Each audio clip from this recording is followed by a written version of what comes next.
5분 미스터리 오터리. 새라고 숫자만 바뀌는 게 아니다.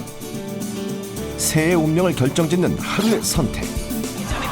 내일부터 시작할 다이어트? 자기 개발보다 취미 생활부터? 부자는 그저 꿈일 뿐?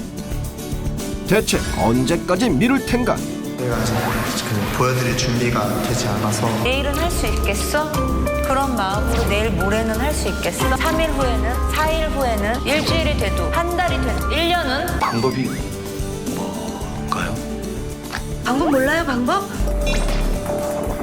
한 번에 이렇게 그냥 확 오므라뜨리는 그런 방법도 있어요? 다 잡신들 이용해서 하는 건데. 썰고 또 썰고 계속 썰어라. 요리를 하면 귀신을 막아낼 수 있다?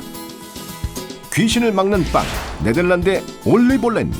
네덜란드의 겨울이 찾아오면 거리 곳곳에서는 귀신을 피할 수 있는 빵을 판매한다고 합니다. 바로 올리볼렌, 올리는 기름, 볼은 곰이란 뜻으로 건포도와 사과 같은 말린 과일을 밀가루 반죽에 넣어서 기름에 튀긴 둥근 모양의 도넛을 말하는데요. 이 올리볼렌에는 아주 흥미로운 이야기가 숨어 있습니다. 6세기경 네덜란드에 사는 게르만족은 겨울밤이면 페르히타라는 여신과 악령에 시달렸다고 합니다. 이 페르히타는 악령들과 함께 날아다니며 큰 칼을 들고 자신과 마주친 사람의 배를 가르며 공격했다고 하는데요. 그런데 올리볼렌을 먹은 사람들의 배는 도넛의 기름기로 칼이 미끄러지기 때문에 크리스마스 기간을 포함한 12일간을 올리볼렌을 먹었다고 합니다. 하지만 이렇게 달콤한 방법으로 귀신을 피하는 동시에 아주 거친 방법으로 귀신을 쫓고 새해맞이를 한다고 하는데요. 바로 불꽃놀이입니다. 한 해가 끝날 때면 그 해에 나쁜 귀신이 돌아다니기 때문에 그 귀신들을 쫓아내고 새로운 해를 불러들이기 위한 아주 소란스럽고 난리를 피우며 불꽃놀이를 한다고 합니다. 12월 31일 마지막 날부터 1월 1일 사이에 자택의 정원이나 거리에서 불꽃놀이를 즐기는데 많은 사람의 불꽃놀이로 장관이 연출되기도 하지만 그만큼 부상자가 속출해서 2019년에는 무려 1,300명 이상이 치료를 받았다고 합니다. 그래서 2020년에는 병원의 부담을 키울 수 있다는 우려 때문에 네덜란드 정부는 연말 동안 폭죽 판매와 사용을 금지했다고 하는데요. 2년 동안 잠잠했던 네덜란드의 밤하늘, 빠른 시간 안에 다시 화려한 불꽃으로 물들 수 있기를 기원해 봅니다. 새해 익숙한 풍경. 진정한 새해의 계절은 겨울. 그런데 따뜻한 날씨에 새해맞이 의식을 하는 사람들이 있다? 수박까지 동원된 특별한 이벤트. 여름의 새해맞이, 베트남의 떼.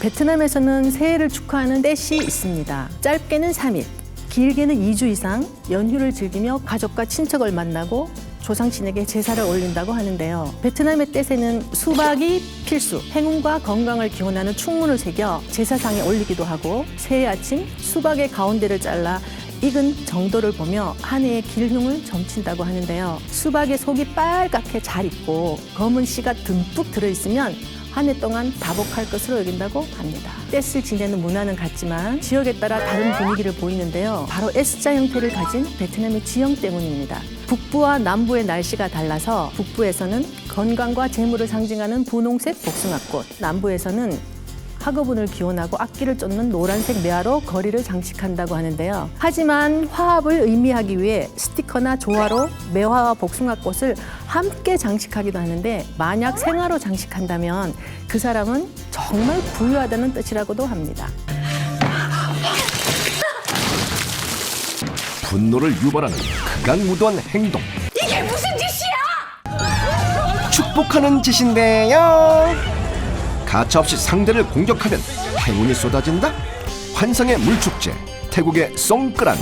태국은 1년 중 가장 더운 4월에 쌀 농사가 본격적으로 시작되기 때문에 4월을 새해 시작으로 여기는데요. 그래서 4월 13일부터 15일까지 한 해의 행복과 행운, 건강을 기원하는 송크란 축제가 펼쳐집니다. 이날 사람들은 집 안팎을 청소하고 집이나 사원에 모셔진 불상을 물로 씻는다고 하는데요. 불상을 씻은 물은 축복받은 물로 여겨져서 이 물을 받아 자신의 몸에 부었던 것이 지금은 가족뿐만 아니라 이방인에게까지 축복의 의미를 담아 물을 뿌리게 됐다고 합니다. 그래서 외국인들에게는 워터 페스티벌로 더 유명한 송크란 축제, 방콕의 카오산 로드에는 불상과 코끼리를 앞세운 퍼레이드 행렬이 끝나면 본격적인 물 축제가 시작됩니다. 거리에 나와 있는 사람뿐만 아니라 자동차나 오토바이를 타고 가는 사람에게도 물을 뿌리고 전혀 모르는 사람에게도 물총을 들고 물싸움을 벌이는데요. 하지만 송꾸란 축제 기간은 물로 인한 어떤 피해를 입어도 손해배상을 청구할 수 없기 때문에 물벼락을 맞아서 기분이 나빠도 웃어넘기는 여유는 필수라고 합니다. 하지만 이제 사고는 그만. 축복도 좋지만 적절한 수위는 지켜야겠죠?